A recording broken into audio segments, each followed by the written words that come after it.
Masih di Sapa Indonesia Malam, Kapolda Metro Jaya Irjen Karyoto meminta maaf atas penanganan tersangka Mario Dandi saat dilimpahkan ke Kejaksaan. Kapolda menyerahkan kepada Propam untuk memeriksa dugaan pelanggaran prosedur saat Mario Dandi menggunakan kabel segel atau TIS secara mandiri.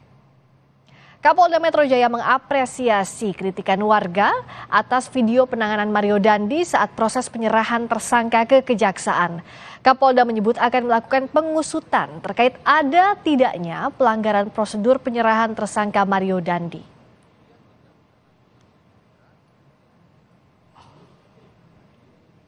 Apapun masukan, karena yang terlihat dalam video seperti itu, saya selaku penanggung jawab di Polda Metro saya minta maaf. Dan saya juga perintahkan Kabid Propam untuk memeriksa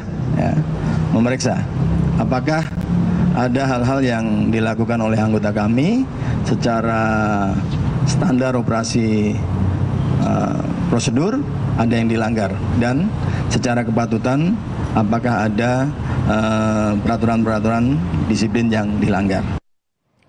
Sorotan berikutnya, Ketua DPP PDIP